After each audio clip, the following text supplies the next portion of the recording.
Okay, welcome, Black Carnivores. So today I am really excited to bring Mary, who is a diabetic and Black Carnivore community member. And Mary started her carnivore journey with an A1C level of 12.3. And after 8 months is now 7.8 and continuing to decline. And these changes happened only with diet and a little exercise. And she is here to attest to the power of a carnivore diet. So if you have diabetes, if you assume that diabetes was a chronic and progressive disease that has no hope of a cure, or if you are following all the dietary recommendations, but you're still taking more and more medications every year, then you want to watch this video and you want to see what Mary has done, because there may be another path that you could follow. So let's dive in. So Mary, please let us know who you are and how you came to, even hear about keto and carnivore, and what was the journey like? Good afternoon. Thank you for having me. Well, my story, it's typical with some atypical twist. I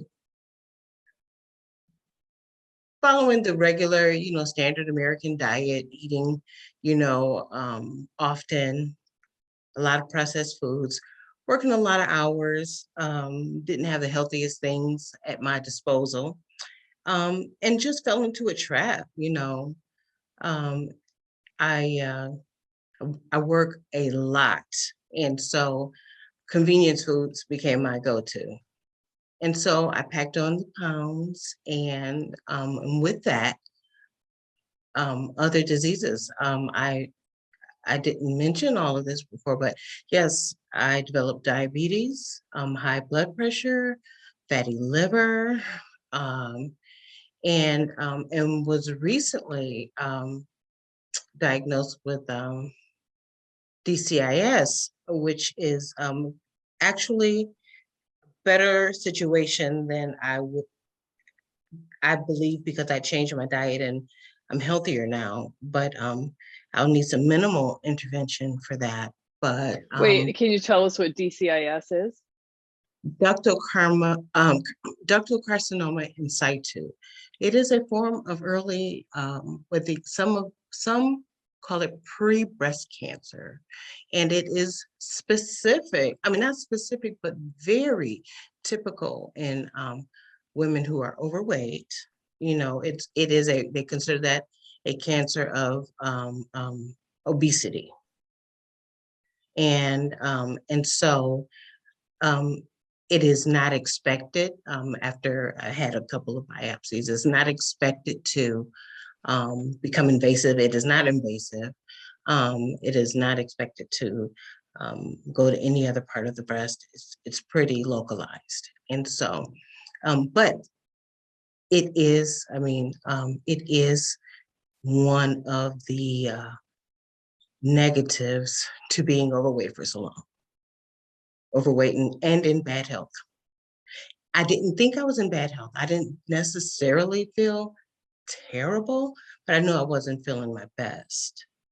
And so I, and I was thinking, food got me into this problem.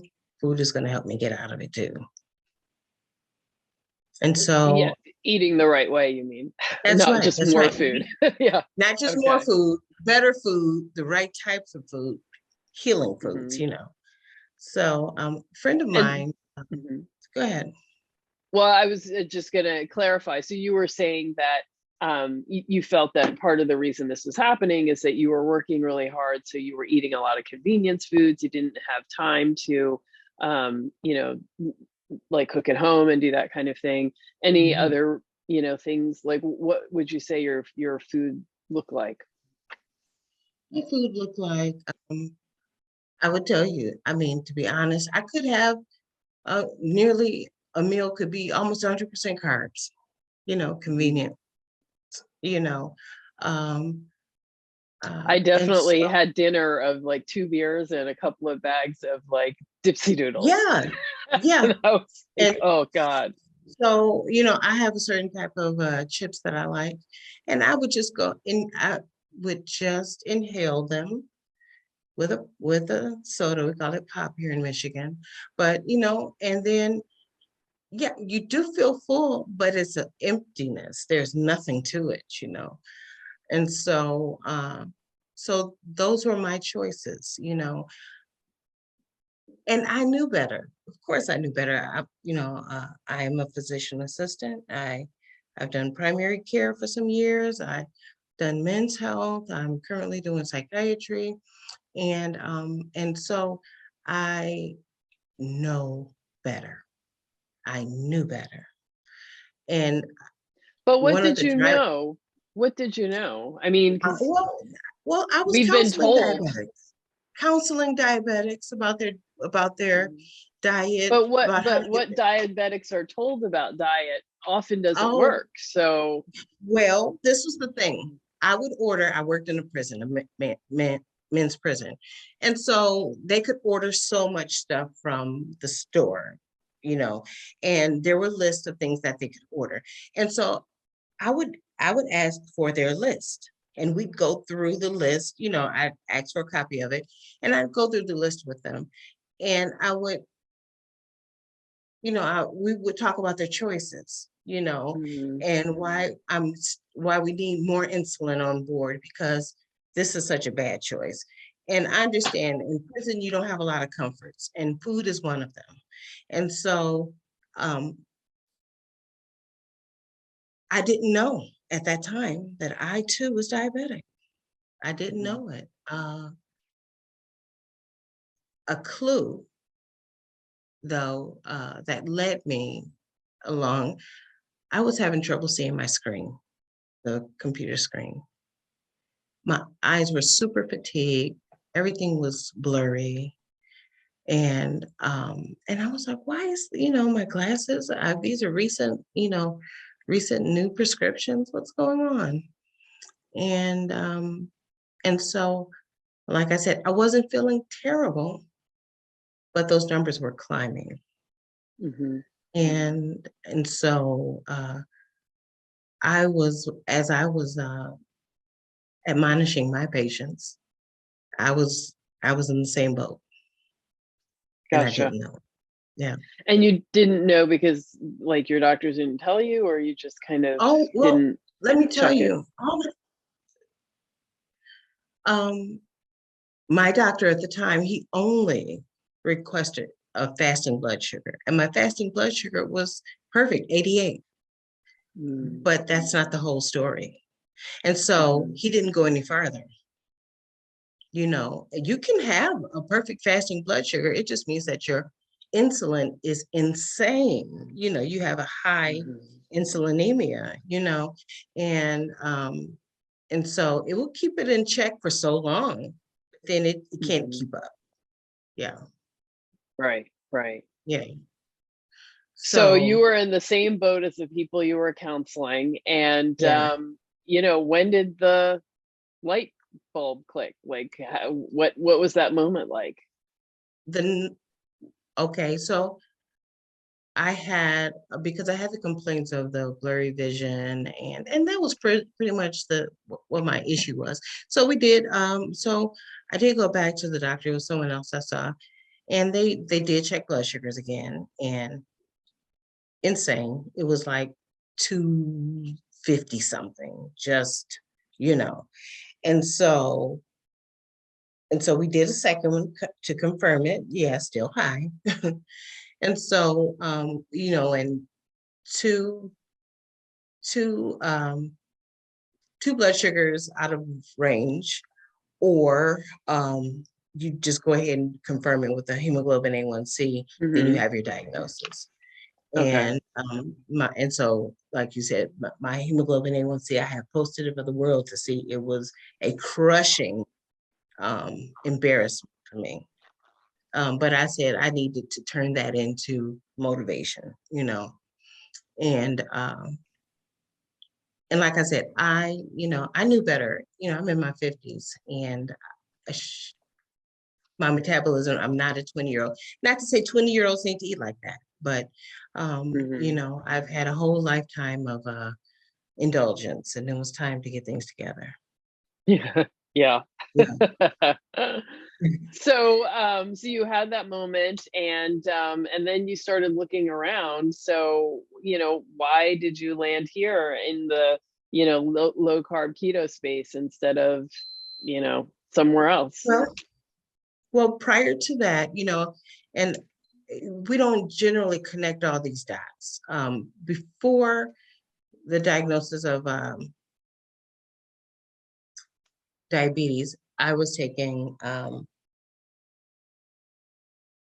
medication for high blood pressure. And my blood pressure wasn't wildly, it wasn't super high. It was like that nuisance kind of range where it's in between being bad, but not terrible. And so, not knowing that all those carbs I was eating was the driver behind the blood pressure issue too. But so immediately the doctor put me on metformin and then another anti-diabetes or medication to lower blood sugar.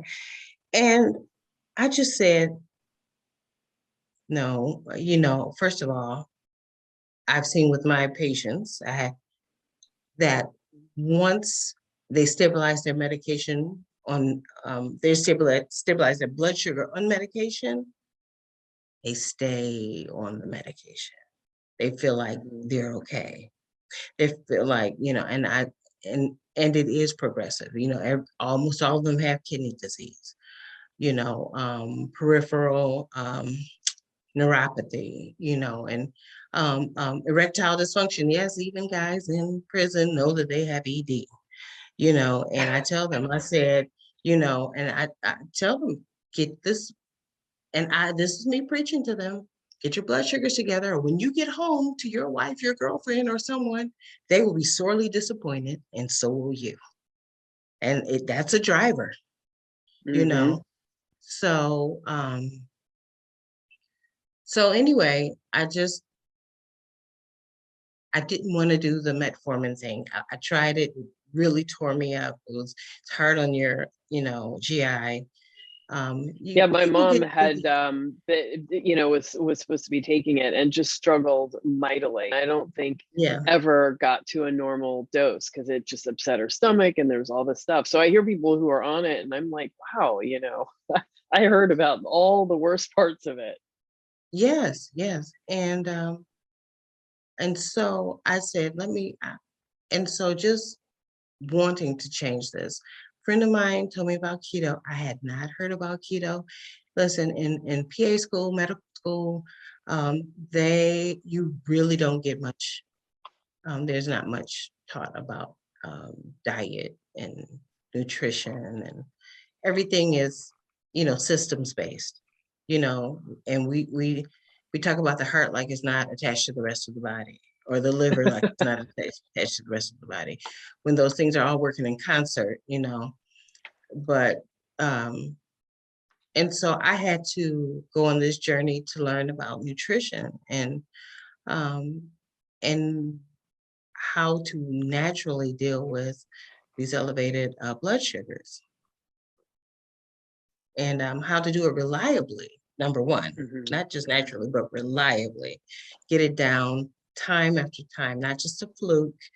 Um, I didn't want the side effects of medication because like I said, I'm on the go all the time. I got no time for my stomach to be, turning tricks on me. I'm gone from home. I'm working 12 hours most days. So I just couldn't do it. And so I came across the keto, which was good. But I'm gonna be honest with you, I was increasing my vegetable intake, along with the meat, not fat as much as I should have. But I'll get to that.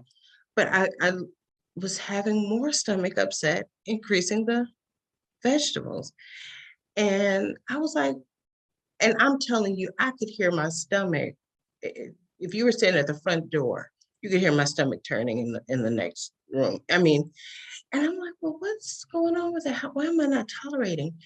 And I do have intolerances for many vegetables. And I never got, any testing for allergies, but I know what intolerance feels like, and there's some things I just couldn't do anymore. Um, so I tried the IF, intermittent fasting, which helped giving my GI just a break, just nothing, digesting nothing for a period of time, which helped a lot, I still wasn't eating enough because I found myself hungry. And then I came across Carnivore. And I'm telling you, it was it was YouTube. It was YouTube. I was looking at, um, I, I think you're doing an interview with Ken Berry. And I think that's the way I first got introduced to the carnivore lifestyle. And, um, and so I sought you out on Facebook and became, just watching, just reading posts, just hanging out. And I'm thinking to myself, I know that carbs raise your insulin so much. I know that protein does it so much. But the light never came on that fat leaves you in an insulin neutral um, state. And so, being satiated after a meal, there's nothing like it. And just switching over to fattier meats. I'm not a big egg person, but I will eat them boiled. Um, Boy, did that change things for me. It was easier to stick with it because I love meat. You know, um, as a matter of fact, I feel more satisfied with it. You know, of course, I've fallen off the wagon thinking, man, those croissants really look good. But the raging hunger that comes behind it, you know, you're looking for another one and you want another one. And so that's a trick bag. So that's how I came to carnivore. Just just looking for a healthier way, a more reliable and healthy way to deal with this diabetes.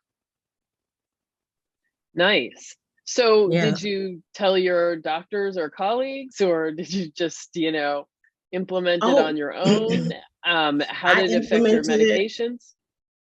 I implemented it on my own. I just said because I can monitor my own blood pressure at home. I can monitor my blood sugar. I can do that all on my own here at home. And so it was just like I kept having these oh wow moments. It was like my postprandial, my blood sugar is 116. It was like that's unheard of. It's like, oh my goodness. And I'm like, and it wasn't a little bit of food I ate either. I was shocked, and waking up. I used to always have high blood sugars in the morning. You know, that resolved big time. And Can you so, explain what postprandial is for people who sure, don't know? that's your blood sugar after you eat, blood glucose levels after you eat. And what you're looking to see is how your body, how quickly you return to a normal within range um, blood sugars after you eat. How fast your body, your endogenous, the insulin that you make naturally, gets you back into a safe place in terms of your blood sugars. And if I'm not mistaken, we want to be, if you are there are different numbers. If you have diabetes, we want you to be under 140, and I may get this screwed up, under 140 within a certain period of time. And then if you have diabetes, if you do not have diabetes, we want to get you back the numbers are lower. It's like around 100 to 120 within a certain period of time.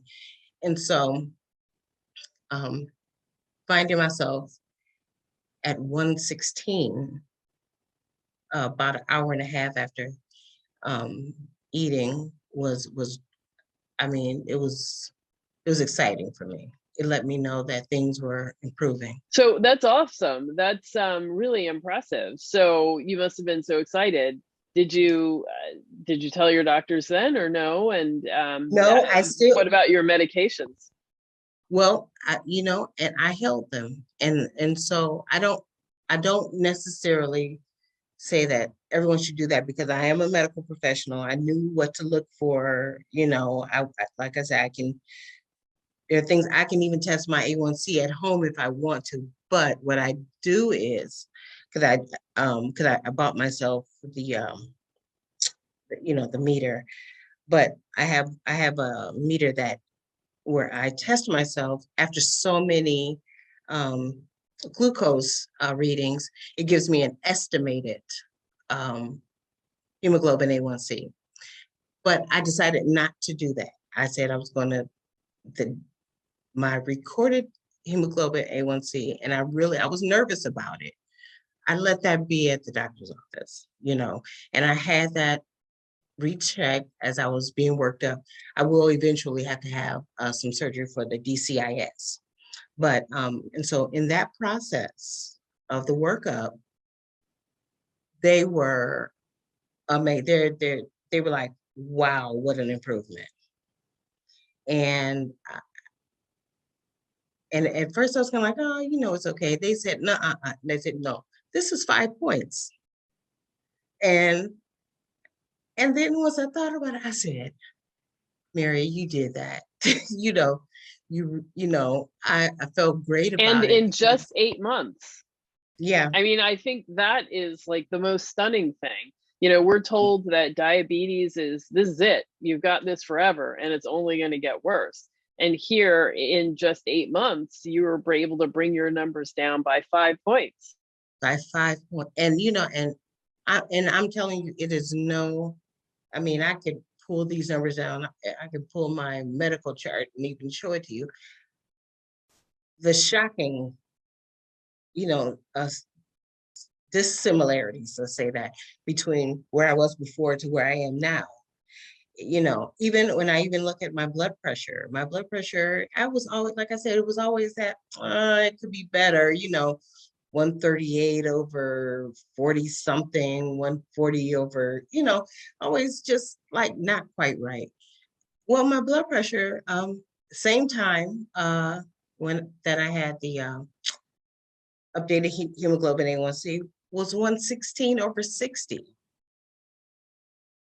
That's fantastic. Oh my I'm gosh. telling Yes.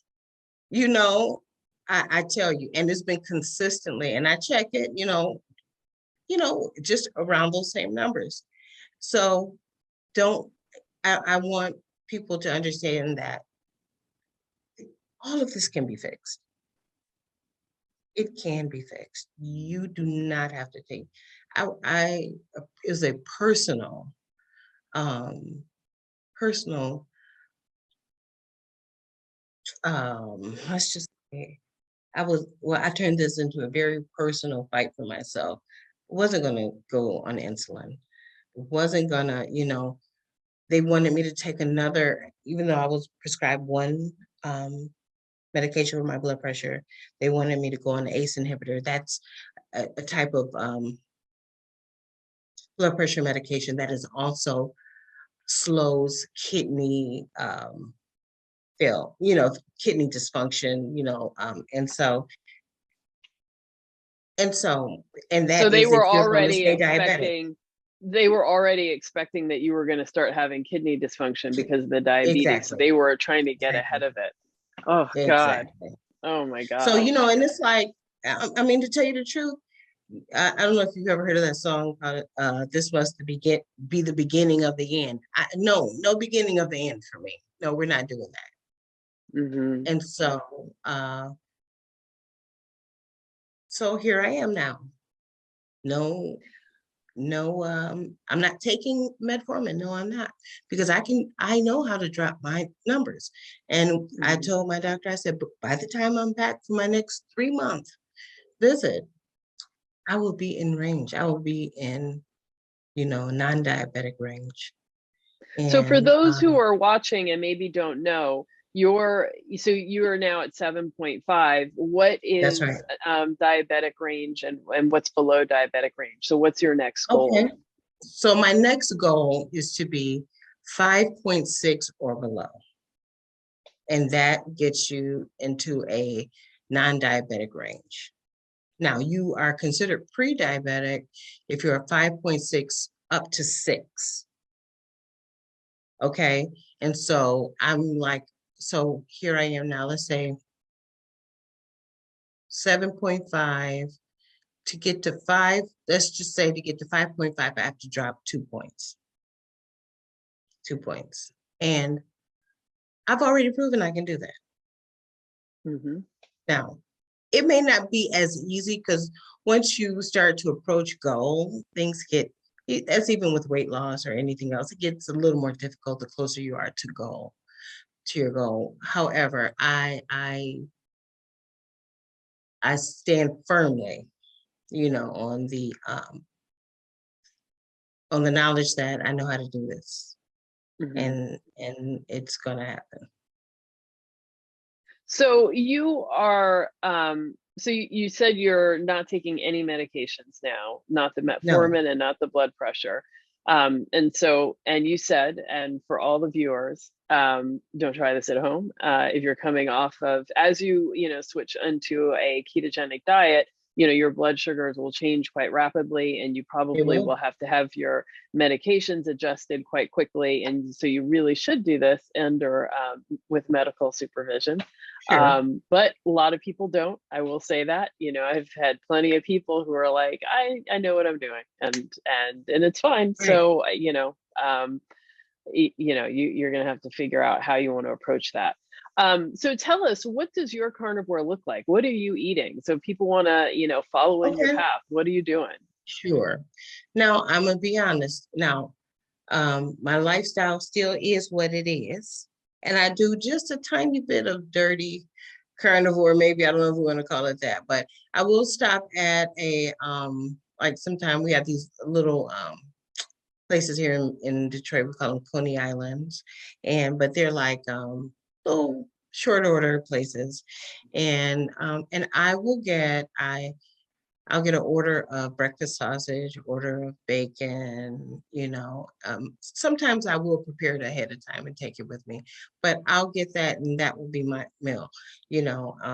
And so that could be breakfast or lunch. Breakfast or lunch, I will get just the hamburger patties. I'll just have hamburger patties even. I will stop at Wendy's or something and get the hamburgers without the buns and all of that stuff.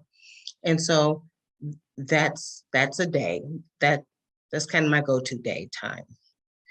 And then once I'm home in the evening, I I love my air fryer. I'll put chicken wings in it. Not breaded or anything, just simply seasoned. It's best with just, just salt. I mean, to tell you the truth, because the quality, you forget that food tastes okay when you don't put a bunch of stuff on it. And chicken wings, I will do. My favorite cut of steak is ribeye, which I know black carnivores love ribeyes. Um, I'll do oxtails. These are all of these are within a week. I'll have all of this. Mhm. Ribeyes, oxtails. I'll put them in the crock pot overnight and just let them go. They're perfect the next day. Um, I'll do put pork chops in my air fryer, beef short ribs. So that's those are my favorites. Mhm. And every now and then I'll make a pot roast, but um, well, not pot roast, but like a chuck roast or something. But those are my favorites, and that's the stuff I can eat all the time. Mhm. And boiled eggs, like I said, eggs are not my favorite thing, but I can have a boiled egg or two. And so that's a good addition, especially if I'm still feeling hungry. I'll have a couple boiled eggs and that'll handle the hunger for me. Mhm. Yeah. So what about dairy, coffee, spices, herbs? Spices or herbs. You know, I don't use a lot of spice because I really do like just the salt. I know I haven't tried the Redmond salt yet, and I probably should, but I really like the taste of sea salt and on my food, and I'll use the Himalayan pink salt. Um, that's good. Dairy, I'm not a big dairy person, but I will have a splash of cream with my coffee sometime, but I'm backing off of it, using a little less over time because I Mhm. want to get to um where I don't need it. I do enjoy coffee. I don't have it every day now. That's a plus. I've been able to pull back maybe 3 times a week. I have Mhm. it. And but I do find that my energy has I used to have to have the coffee to get going. My energy it has improved big time since Mhm. Mhm. doing more consistent carnivore. Yeah. Mhm. What So about artificial sweetener? Do you use that in your artificial coffee? sweetener. Um Now every now and then I may use one Splenda. If the coffee is particularly bitter, it depends on the place I get it from. And that too is a huge improvement. I used to do 2 or 3. And Per coffee you know, or per coffee, yeah. per coffee. And and so now that I'm having coffee maybe 3 times a week and one Splenda maybe with that coffee, that's a huge um decrease. And once I realized, my body really doesn't, you know, yeah, the Splenda isn't sugar, but my body it's sweet. My body thinks it's sugar. And so I'm going to get an insulin response from that. Mhm. And the name of the game is keep insulin low. Mhm. Yeah. Yeah. So that you can burn fat because you're not going to burn fat in the presence of insulin. Mhm. So Yeah. you said you started out doing keto and IF.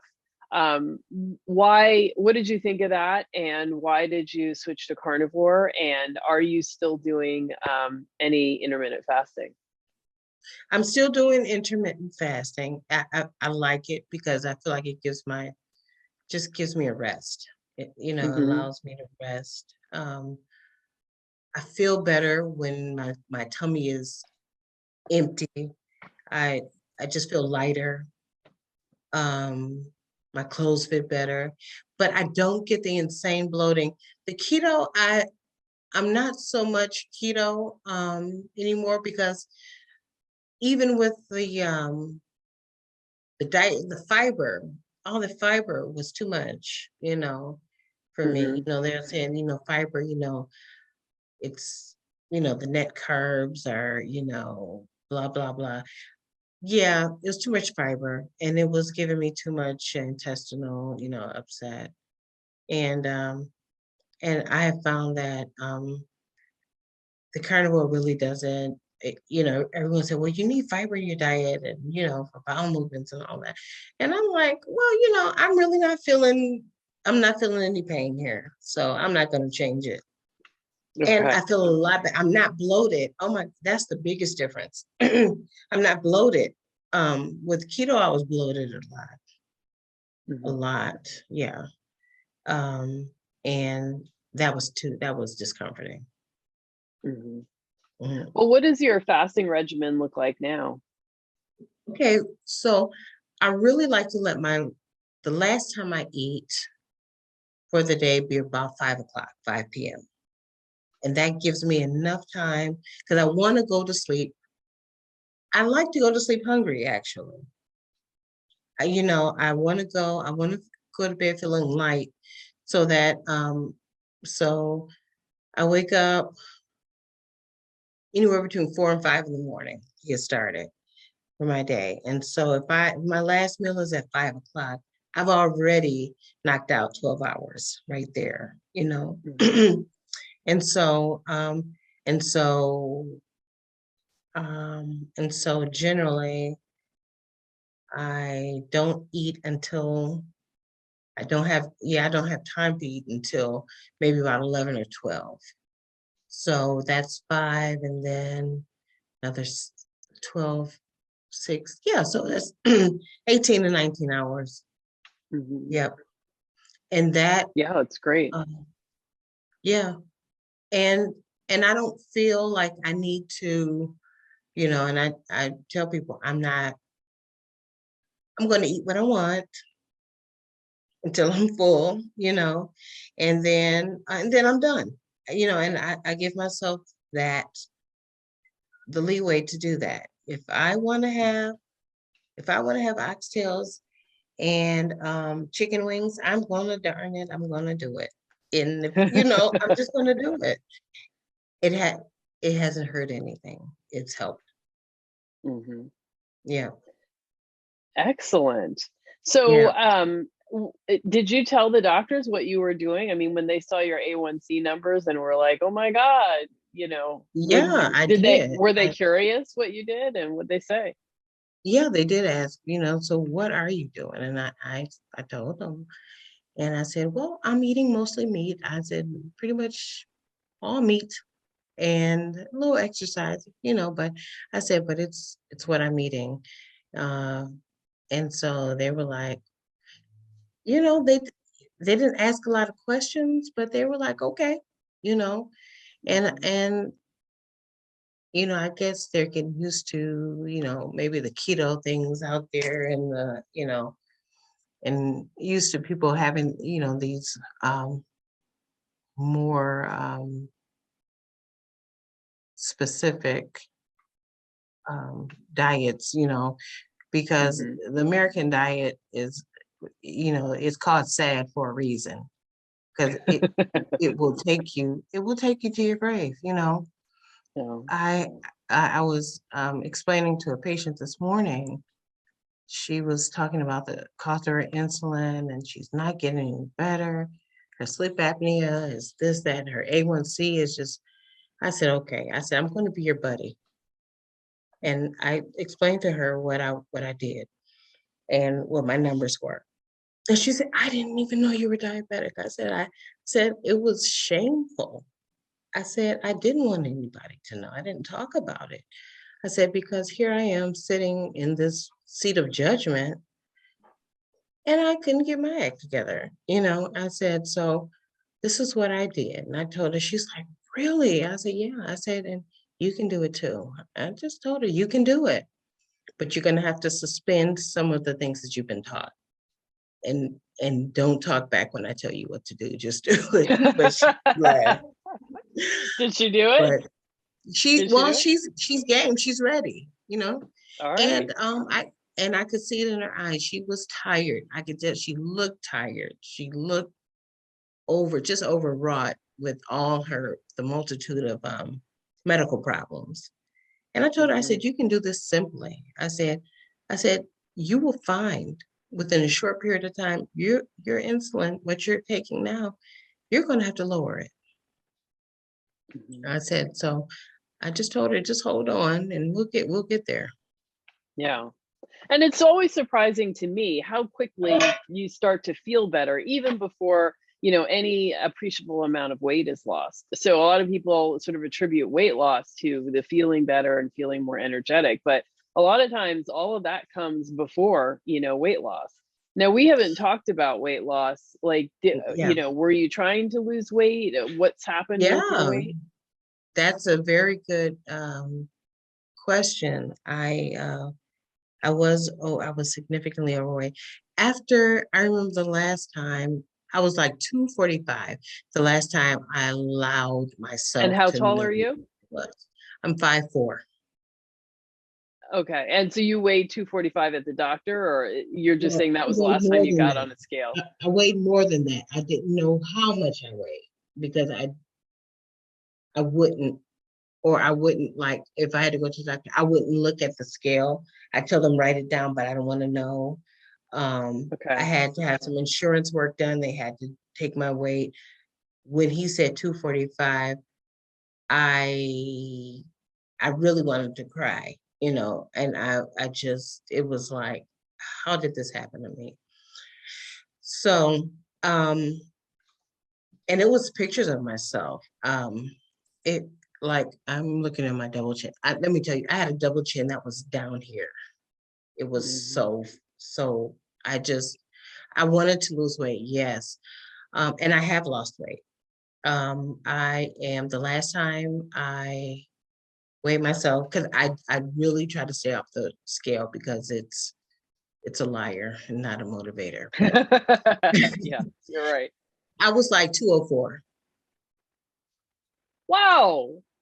So 40 Yeah, pounds or more. yeah, or I more. mean, Yeah, more. yeah, Wow. yeah. That is fantastic. I That is yeah. I that is mean, so tremendous. and I just keep and I just keep saying, okay, you can do this. Don't I try not to get hung up on the numbers on the scale because this is the one thing that I do know. When you're healing internally, that's going to happen first, and then the weight loss, you know. Hmm. And I do Hmm. have a goal. I want to get down to about 150. And but that's gonna I can't prioritize that over healing. Hmm. You know what I mean? Because if you rapidly lose weight, and I tell people this all the time, in patients, if you rapidly lose weight and you're still sick, you haven't gained anything. I said that tells me that more is wrong than we knew. Hmm. I said so rapid weight loss is not a good sign.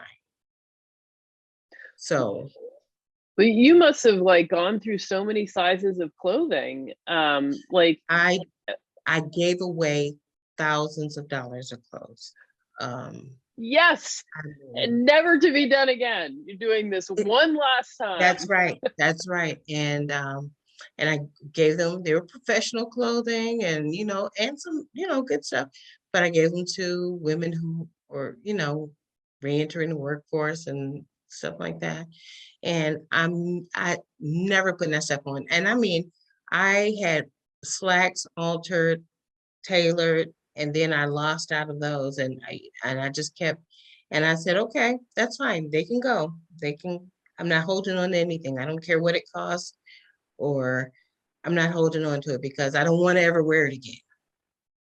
And so there's some things that like I was able to get into a size 12 pants. Um Wow. Oh my yeah, gosh. I was able Fantastic. to, yeah, I mean, like most of the time I wear 14, but I can get into a 12 pants. My tops I can wear mediums now. I can wear, not every maker, cuts the same, but I have, you know, when you went for years in 18s and 16s and, now to be where 14s are comfortable to loose. 12s are, the thing that you can wear. I mean, even my feet are roomier in my shoes, Mhm. everywhere.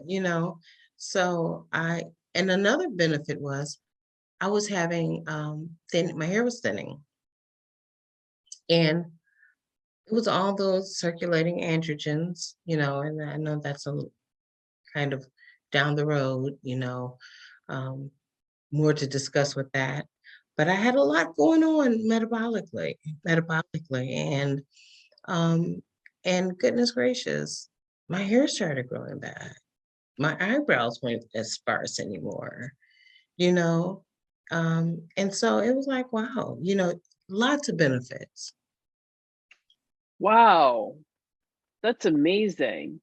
Yeah, I mean, when I tell you, I mean, I'm not taking any medicine. Yeah. Wow.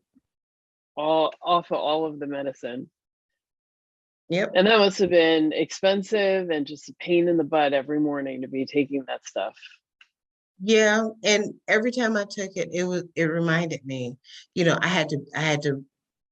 I was pretty hard on myself. I said, well, this is because you had no self-discipline. This is because, and I was talking to myself like that. This is because you haven't minded, your own business. You're taking care of everything else, but not yourself. And, I was having those talks with myself. But Hmm. then I had to ease up and say, you did the best you could at that time. You better know. Yeah. I mean, and also you didn't have like the right information. I mean, like doing a keto diet is it's absolutely transformative, but it goes totally against everything that we're taught. So it's not something that you're naturally just gonna, think It of. goes absolutely. And I remember asking my doctor to give me, I said, what is the diabetic diet? And he gave me one of the Diabetic Association. They have these diet plans that they give to doctors' offices and whatever, and they hand out to patients. And it was the dumbest thing. I said, everything is grains. Hmm. Hmm. And then when I realized that this is another maybe controversial, but the makers of diabetic medications sponsor much of what the American Diabetic Association does. So they want to keep us on those medicines. And so, I don't think that's controversial at all. And I absolutely think that is true. They want us, sick, but not dead, and, yeah, on the and medicine. and it's the same thing with the American Heart Association. Um, all of these makers of blood pressure medications, other cardiac medications, they sponsor, they sponsor them. That's where they get their budgets from, and so it's not in their best interest for us to come off of these medications, Yeah. whereas um, it's 100%, for our good health that we do come off of them because medication is not benign. People think you just take a pill and it fixes this thing. No, it's tinkering with something over here too. And and there are some blood pressure medications that can raise insulin. Mm. So, I really do try to take an opportunity for the people who want to hear it, my patients who want to hear it, for friends and family who want to hear it, to, to talk about that, and that they have options that aren't pharmaceutical. Hmm. Yeah. And the thing is with the drugs too is that they're treating the symptom, not the cause. So the actual cause of all of this Thank you. is getting worse, right? So it's like The cause is, even while you keep yes. your blood sugar stable, like your actual diabetes is getting worse. I mean, just like I told you, patients, people, I would look at their actual labs and I see that, okay, so their blood sugar looks okay, but kidney failure is tanking over here. Kidney function is tanking, you know, and I'm in my mind, I'm saying, but what about, what else could I be doing for them, you know, to preserve? Because this is a young man, this is a young woman. I don't want them on dialysis. That'd be devastating, And so I guess the best thing was that I had to fix it in me so I could tell someone else how to do it for them. Hmm. Excellent. Yeah, I Yeah. mean, a lot of times people don't want to hear it, but if they see you having great success, then they will become more interested. And so, we the best thing that we can do is just be a shining example. You know, that was the whole thing. I want to look like health if that's what I'm selling. You know, I want Mhm. to be able to have a story, and I'm not shy about, you know, I was, like I said, I was super embarrassed about it all. Um, it took me a long time to open up, even with family, about it, you know.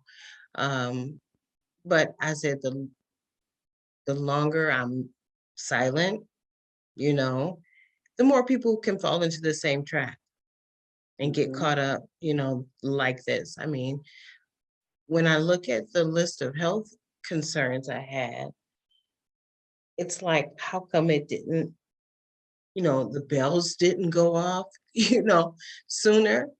I don't know what happened. I was in denial. I was in denial. Mhm. Yeah, that's what Well, happened. I mean, if you don't think that there is a way out, I mean, why would you want to know? Like, if if you don't know that That's keto right. or a ketogenic diet can reverse some of these things, you know, It flies yeah. in the face. Yeah, it flies in the face. Eating this way of eating, um, with what we had, like you said, what we've been taught, 3 meals a day. You have, you know, you have your bread and you have your potatoes and you have all your starches, and then you have dessert, and you know, you all of that, and so, but even that, um, you know, there's science behind how to keep us addicted to eating, even. Mhm. And all the foods that are processed, they have the best and so-called brightest brains there, keeping us addicted to that way of eating. Mhm. And so to say that you can have a meal entirely of protein and fat, wow, Mhm. and enjoy it and get better, you know, it's mind blowing. And then the fact that, like I said, I've only done carnivore for like the last 3 months or so. Yeah. Yeah. Since like the summer, what's that, 3, 4 months. 6 months. And, you know, I mean, it's It's just been a like, while. Yeah. yeah, it's like, wow, you know, this happened so quickly. It happened so quickly. And it was just like, as soon as my body got the food it wanted, it needed, it started fixing things. Mhm. Yeah. Nutrient dense. You don't need all that other stuff. Yeah. So what would you say to the a year ago or 2 years ago, or another woman or a man who's in the same situation, same kind of numbers? What would you say to them? I would say to them, first of all, give it a try. Don't sabotage yourself. Try this way, you know. No, no, don't have the, no, you don't need any toast. No, you don't need that. You need, you know, I mean, honestly, if you want to have bacon and eggs for breakfast. You don't have to have the toast with it. You know, and I would tell them, if you're, especially if there's someone who, you know, they're diabetic, pre-diabetic, I would say give it 2 weeks even. I mean, to tell you the truth, within 2 weeks, things were so different for me. My eyesight cleared up.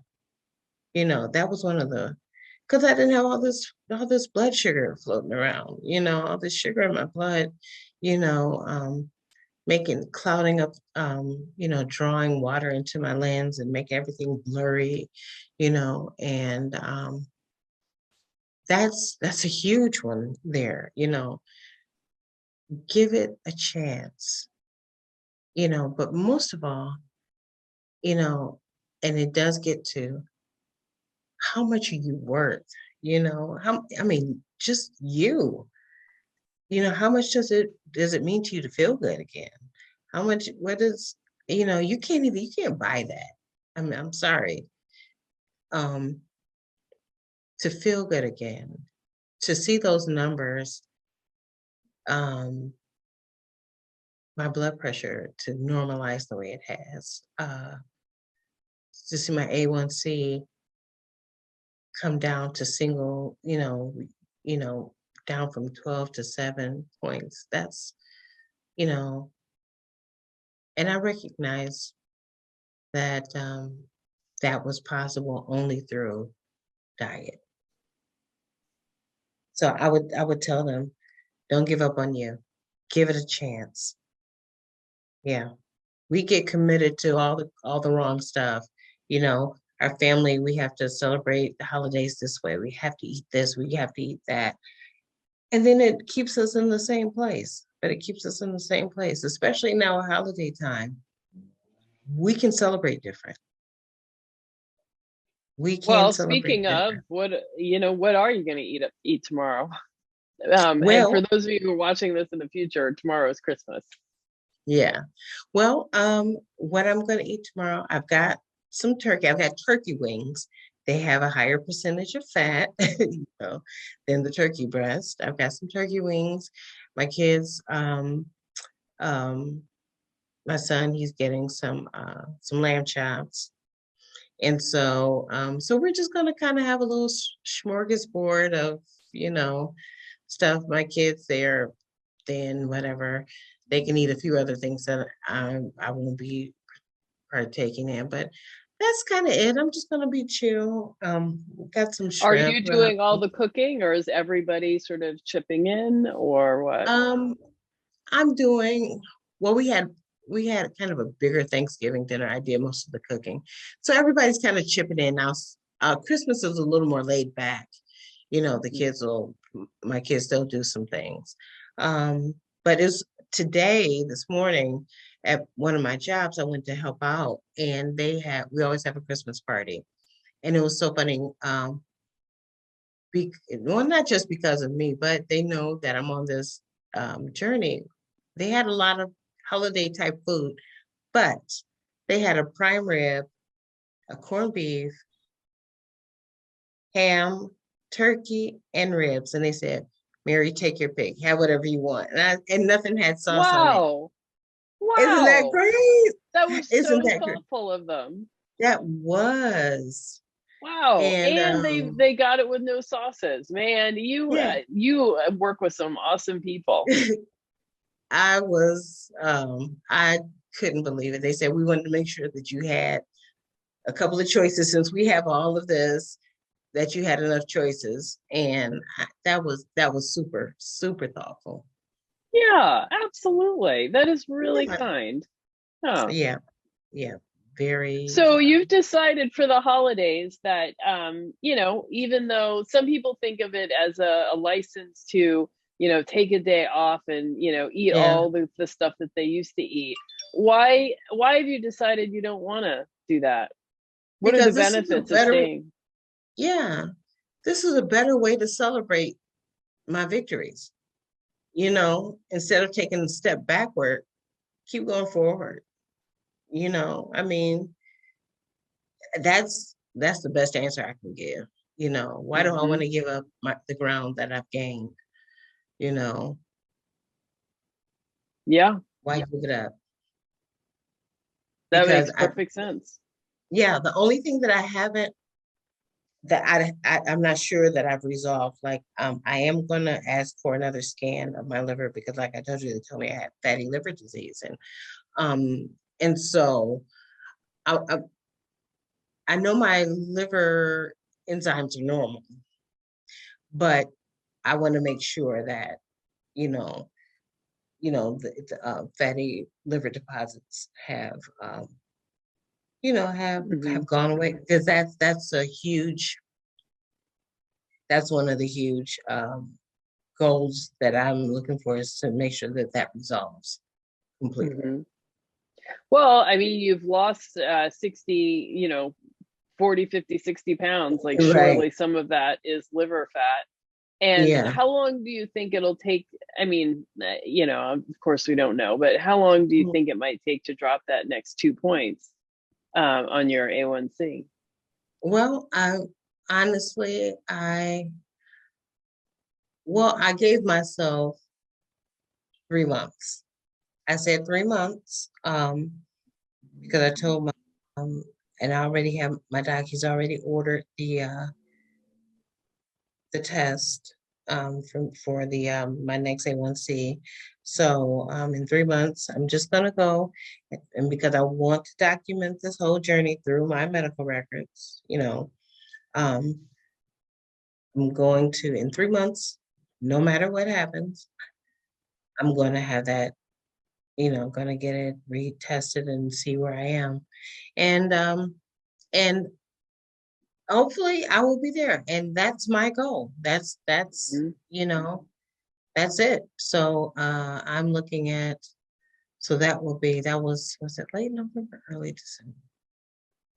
It was, yeah, it was late November. So we're looking at, I'm just saying March. Mhm. And that's it.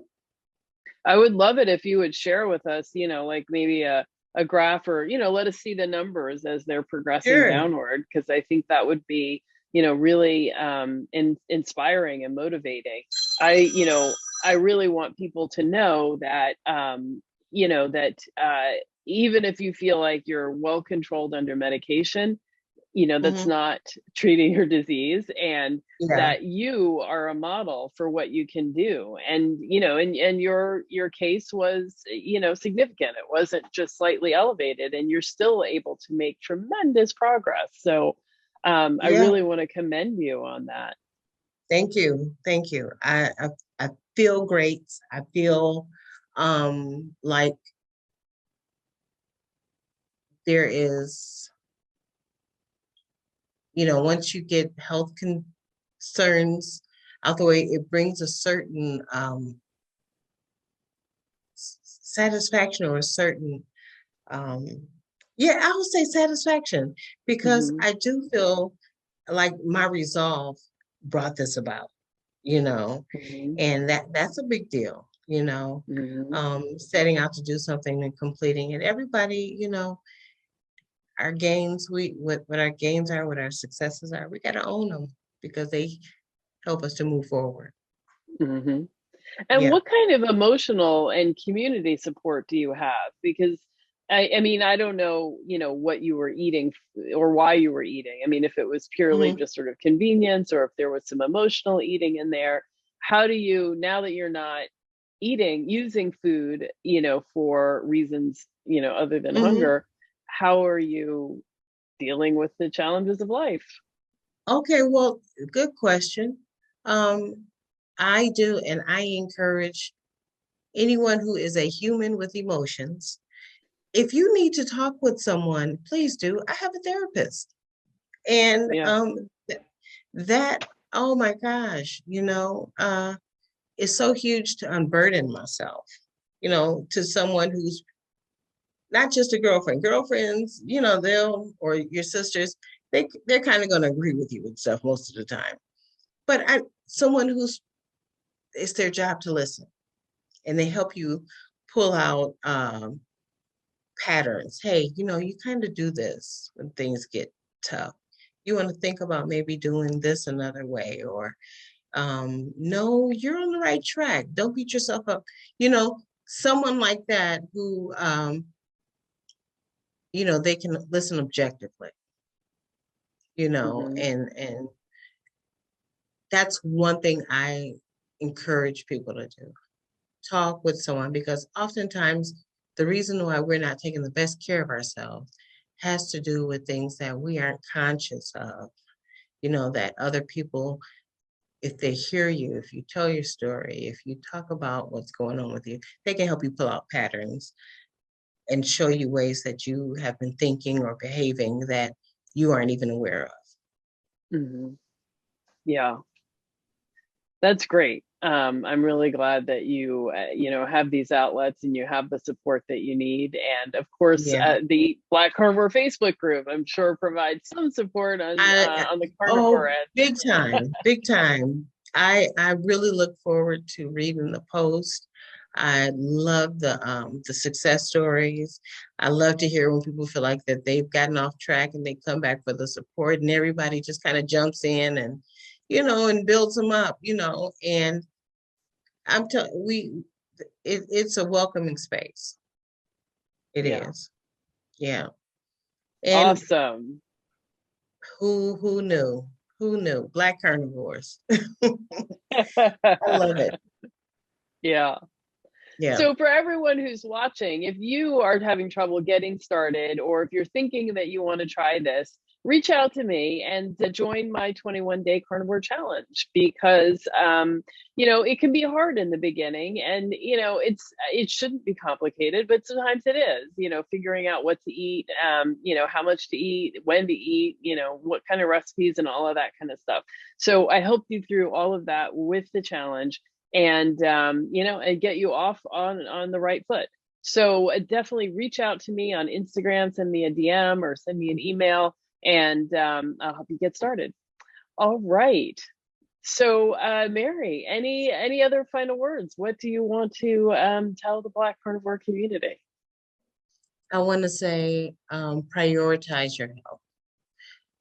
It Nothing else is more important. Nothing else is more important. It enhances every aspect of your life. Well, you heard it here, Black carnivores. That is absolutely the truth. And thank you for watching, and I will see you all next week. Bye-bye. Bye bye.